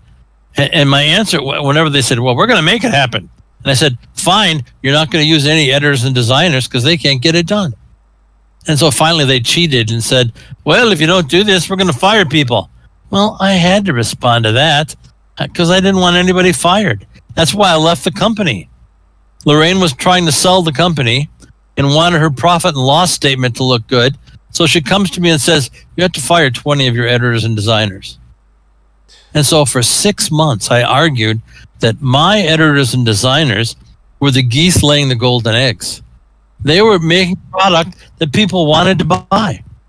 And so we shouldn't get rid of them. We should get rid of the many accountants we had.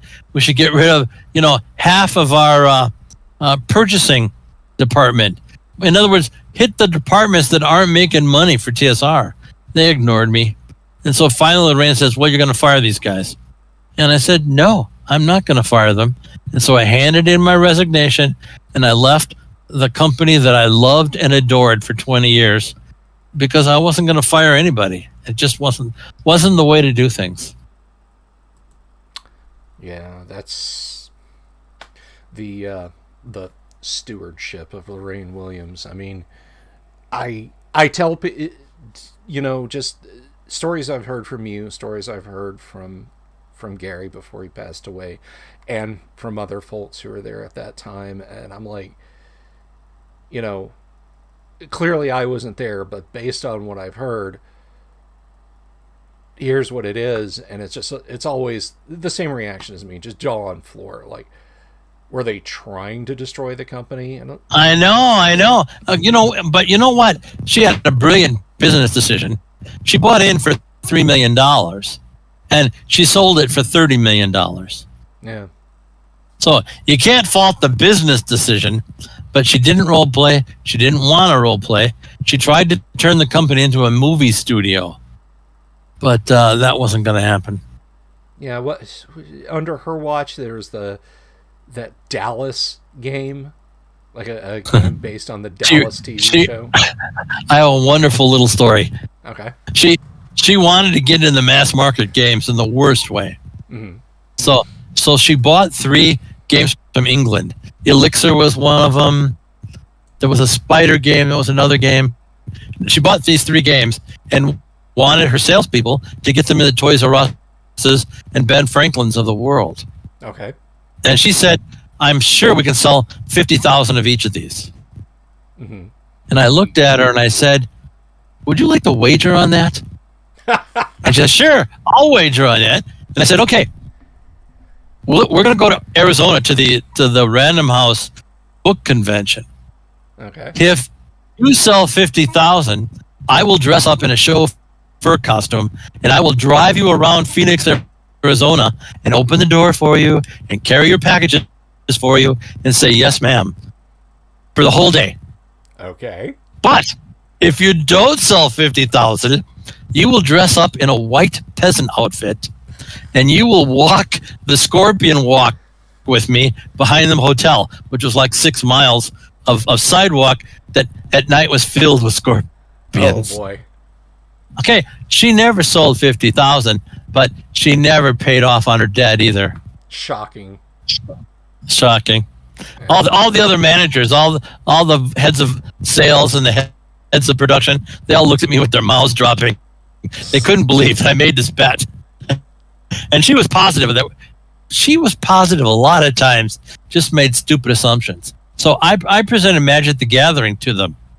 And I said, this is going to be a huge hit. They're not doing anything right in the beginning, because in the beginning the rules were awful and the pre-made decks were awful. Mm-hmm. But I knew the game was going to be a big deal. And she kept saying for a year that Wizards of the Coast would be dead in 6 months. And of course that not happened. They became very successful. Eventually they bought the company, but she just made this stupid assumption. It took me a good 8 months to talk them into doing Spellfire, the collectible card game. Mm-hmm. And it made $30 million the first year of sales. That's how good that was. So, they just, upper management, I gripe about them a lot because they just didn't seem to know what they were doing. Yeah, that just Oh well. you you mentioned trying to get them to buy uh, Magic the Gathering, and I think there's two decisions. I know at one point Gary wanted to buy Games Workshop early on, like before Games Workshop really became Games Workshop. Yes, he did. Yes, he did. If TSR had acquired Games Workshop, and then whether it was Gary or Lorraine had gotten Magic the Gathering, what a different landscape games would be these days. Boy, that's the truth. But Spellfire was just as popular as Magic, but we didn't do everything that they did. Magic the Gathering had a brilliant marketing campaign where a retail store would get a whole box and special rare cards to use in tournaments in their store. Brilliant idea. I tried to talk Lorraine into that. Couldn't talk her into it. Magic the Gathering had a telephone number you could call and ask questions. Brilliant idea. I tried to get Lorraine to do that. No, she didn't want to spend the money on that. So, I think we could have been as big as Magic the Gathering, but we didn't do all the smart things that they were doing. Oh, well. Well, I mean, hey, on the flip side, at least, Lorraine didn't... I mean, by not buying Magic the Gathering, and therefore basically becoming Wizards of the Coast, we're not still stuck with a Lorraine Williams-headed TSR, so... That's very true. Very true. Kind of trying to take the yin and yang view of it, but, Yeah. No, I know what you mean. And, I mean, who knows? With her, she might have squandered it. I mean, and without having swallowed Wizards of the Coast, without a Wizards of the Coast to come in and save the company's bacon there at the end, they did Dungeons and Dragons. So, yep. But yeah, the could have beens and would have beens. Do you have any fun questions to ask? Oh, I'm sorry. Fun questions to ask. What are you doing Monday nights? You want to play in some online AD&D with us? Yeah, no thank you very much. Oh, poop. I tried, guys. For all my players out there who are watching, I tried. There we go. But let me see. Let me look at the list of questions here. You aren't bored yet, are you? I'm not bored, Jim. I could sit here for another 3 hours and waste your evening. Yeah.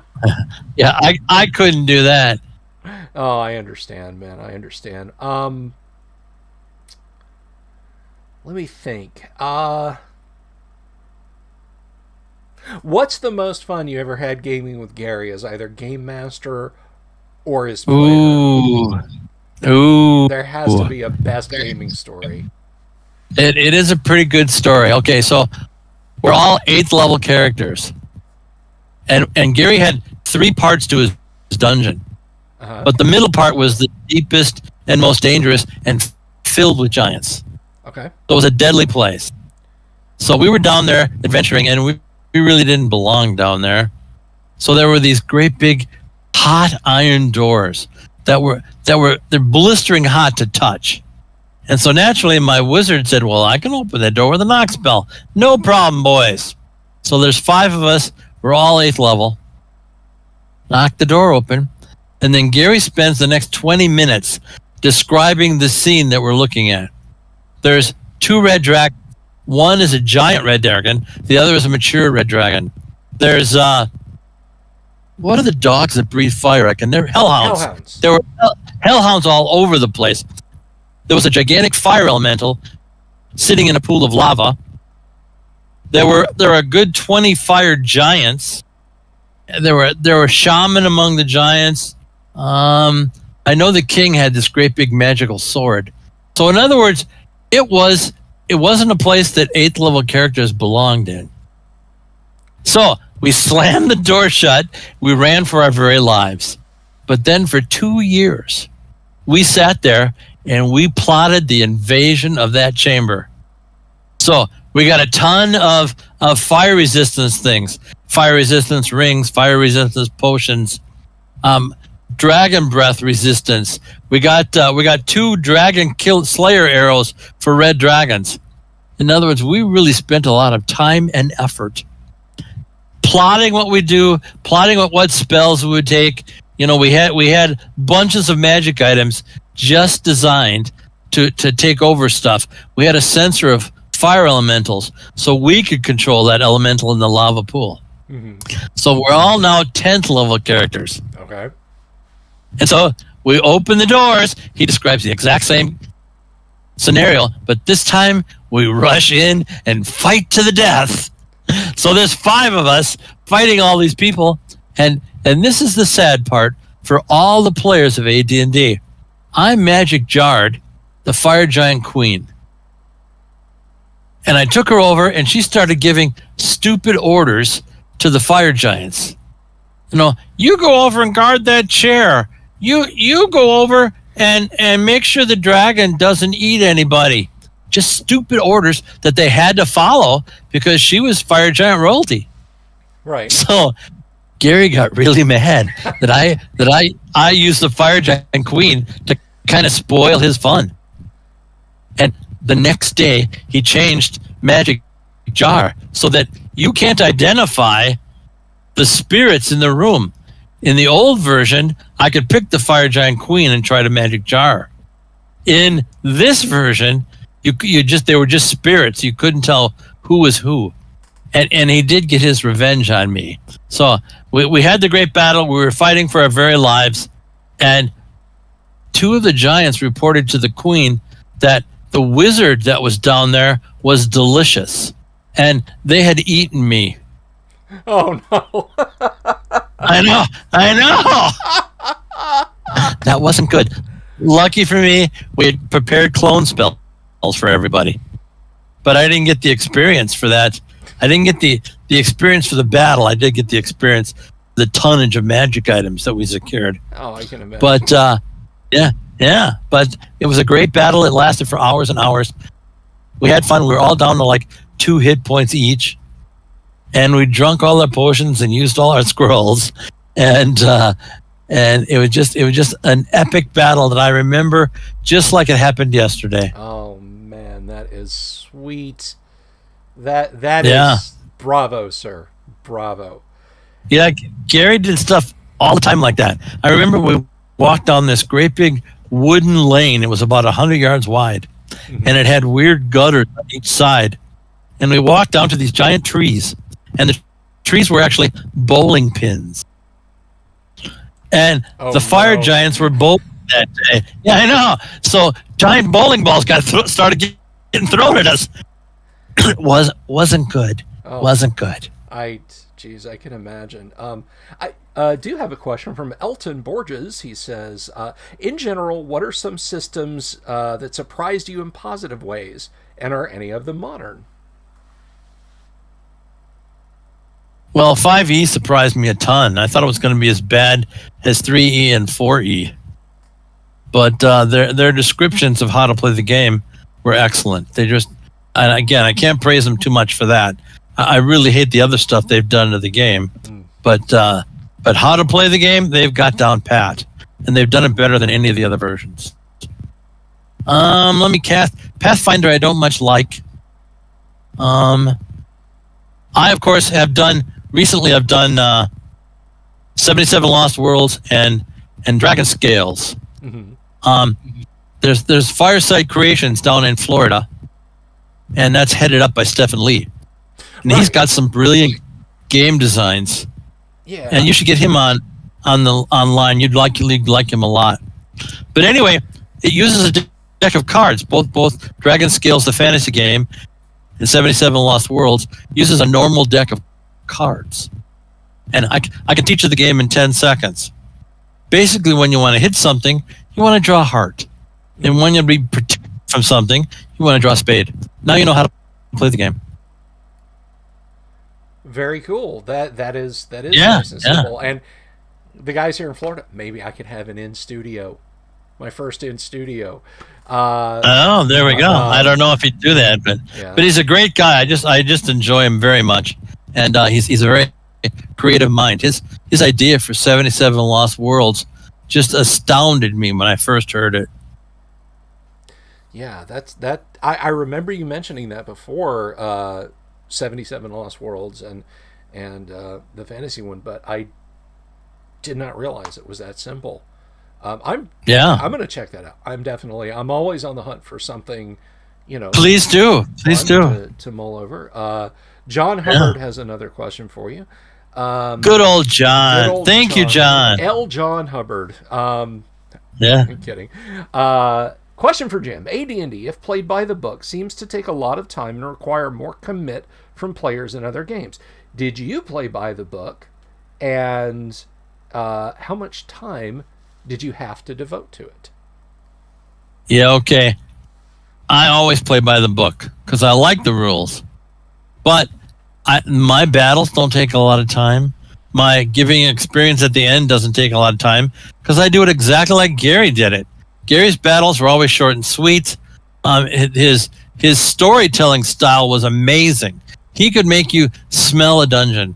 He could make you hear the sound of dripping water in the dungeon. He could tell a story and create visuals like you couldn't believe. And I try very hard to do that myself. So I don't find the rules cumbersome at all. And like I've said, I like AD&D first and second edition because I don't have to consult the rules to do stuff. Right. We go back to that encyclopedic knowledge, and that's one thing that like I have tried to kind of pound into people, and I think this is true of any rule system, but I think it's particularly true of AD&D because so many people think that they have fixed AD&D. Like, oh, I don't play AD&D anymore, but when I did, we had all these house rules, and we fixed this, and we fixed that. And my co-host that I usually have on Wednesday nights, Kyle, and I think perhaps you'll agree with this, Jim, and if not, then I have no doubt you'll let me know. When you are... If your first instinct when you crack a rule book and you see a rule is to go, that doesn't make any sense, I'm going to change or to take it out, without realizing that the rule on the left page and the rule on the right, the page to the left of that one, the page to the right of that one, might rely on that. And when you take that out and those other rules start falling apart, the fault doesn't lie with the game. The fault lies with you, the game master, for not engaging in at least a little bit of systems mastery. Sure, I agree. It's like when I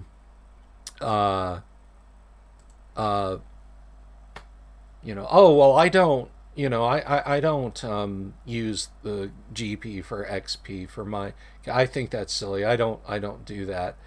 And then literally the next complaint people that do that have is Dungeons and Dragons gives too much stuff to the players. It's just there we go. I have a wonderful story. Okay. I am the original Monty Hall. Okay. I like giving out a lot of stuff. I like seeing the expressions on people's faces when they get marvelous things. Mm-hmm. But unknown to the world, Gary was also a Monty Hall referee because Gary was developing this game, and he had to find out if these magic items would ruin his campaign. So we had tonnage of stuff that Gary introduced in the game just to see if it would work and what it would do. So, when you talk about like Skip Williams, very conservative referee, he wants a +1 sword to be a big deal. Okay. That's a style of play. I understand it. I don't sympathize with it.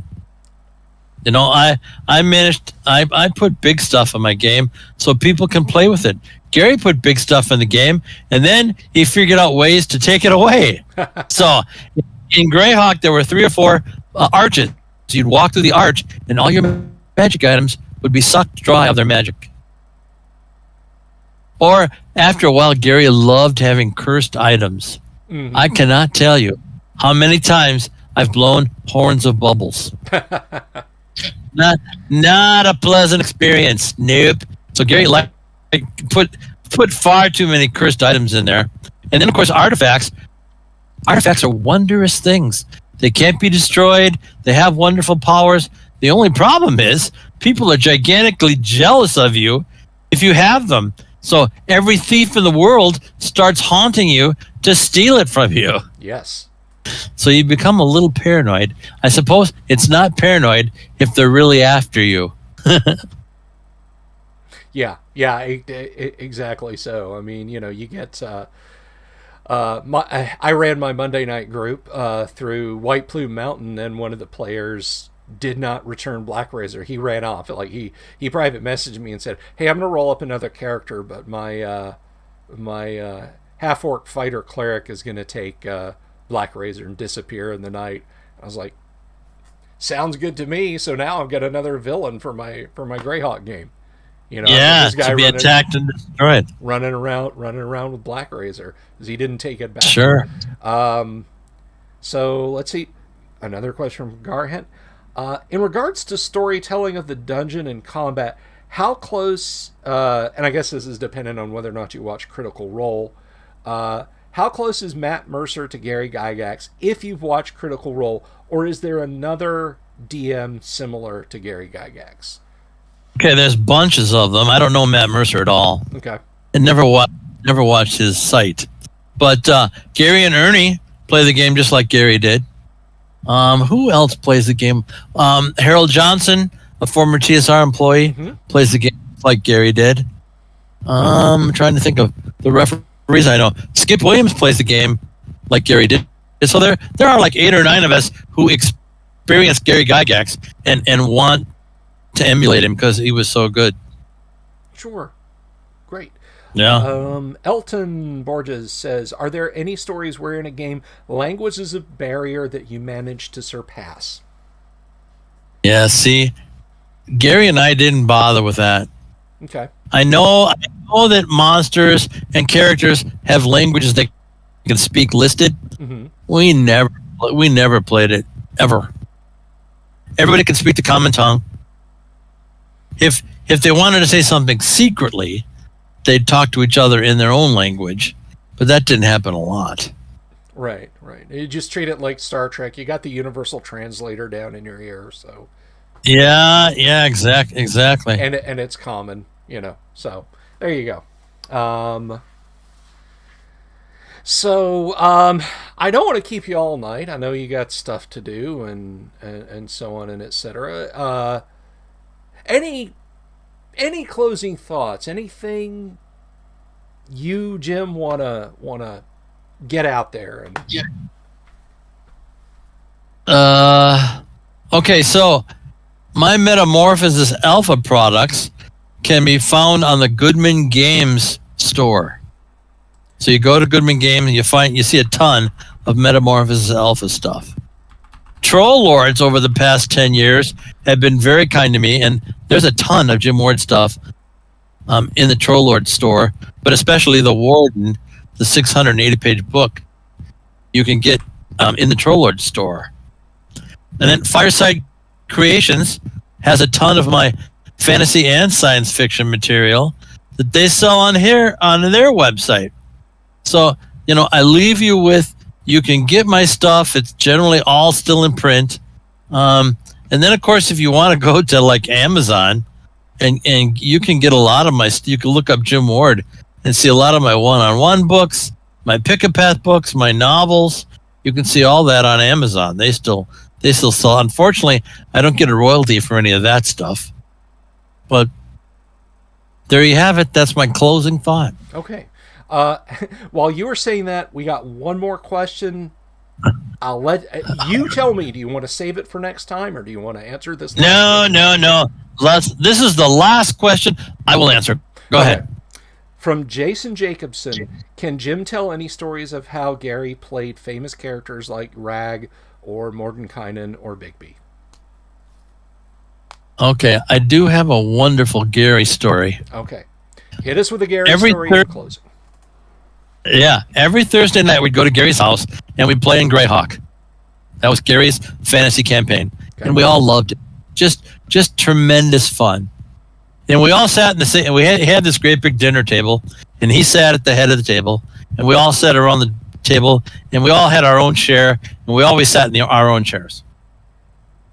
So one night, we're in a new part of Gary's dungeon, Greyhawk dungeon, and we see 3 way cool doors that we've never seen before, and they're all made out of weird material. One was made out of metal, and one was made out of white crystal, and one, what was the other one? I think the other one was made out of amber. I'm not quite sure, but I think it was.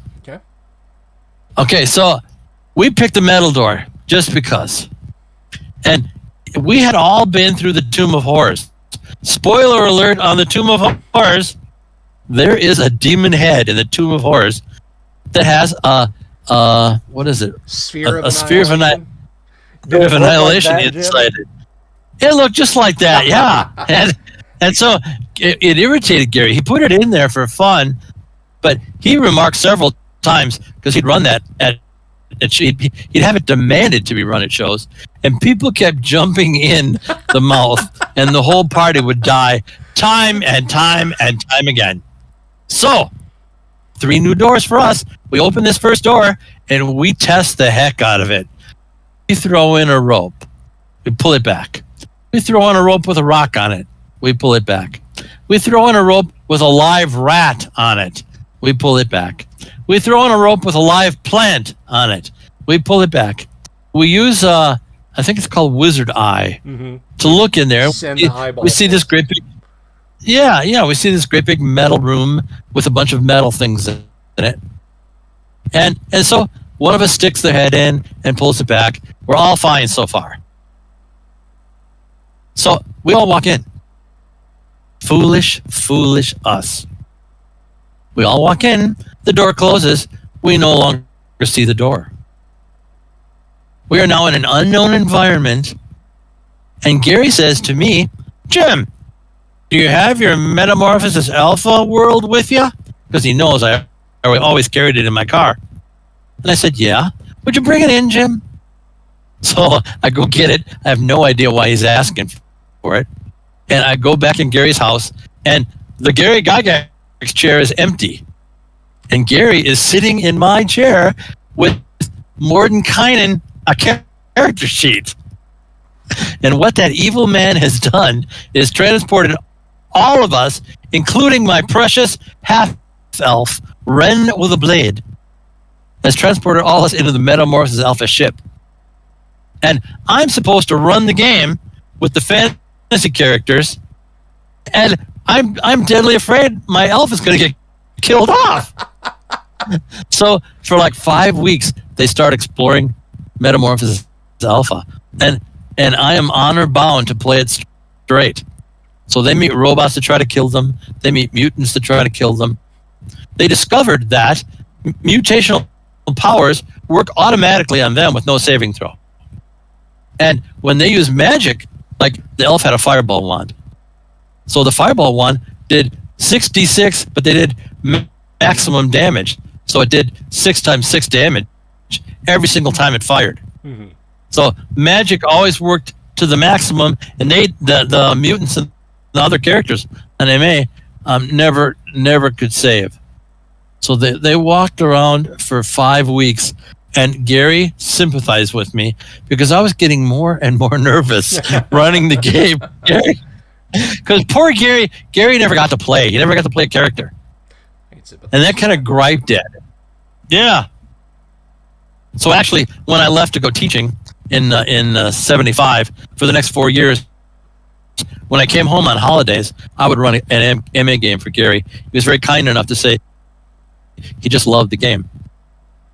So I stopped it, but it always nagged me that my elf and a bunch of other characters like Mordenkainen and the dwarf were on the warden, and I couldn't get them out. So the good old people at Troll Lords, when they did the Warden Kickstarter, mm-hmm. they wanted an adventure. And they said I could do anything I wanted. And so I did an adventure where you save the Prince Ren and get him off the spaceship and get him back into the fantasy world. And very popular. People love the adventure. And the one fun thing is now Ren of the Blade is back in the fantasy world, but he has power armor, he He has laser rifles. He has pulse grenades. He has a ton of high-tech stuff to use against the low-tech fantasy characters. So I've tried several times to get my character into games, and they won't let him come. I wonder why.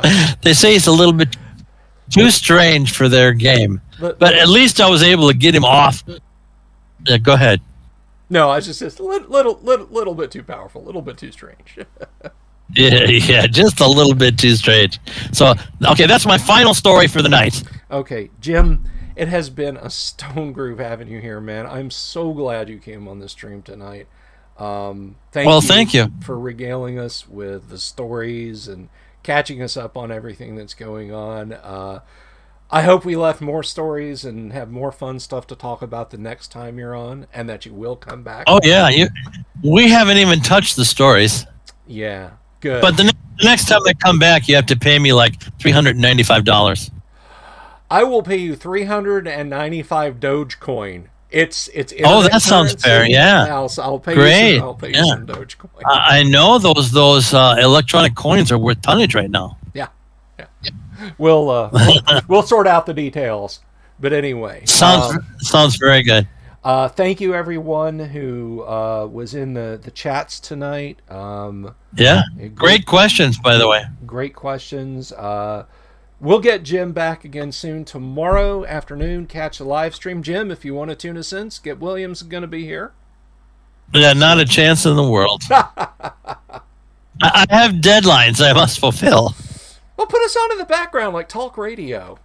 No, I can't do that. That's it. I can play non-verbal music, instrumental music on the radio, but I can't listen to podcasts and things and do my job. I'm the same way. I'll just stop and listen if I do. So, but it will be up on YouTube, and you can watch it later there or listen to it on Facebook, whichever. But anyway, make sure you send the link to me. I will absolutely. Very good. So thank you everyone for tuning in. Thank you to our guest Jim Ward, and I'll see you all tomorrow for the live stream when Skip Williams is the guest. Peace to you all. Have a lovely evening, and I will talk to you later.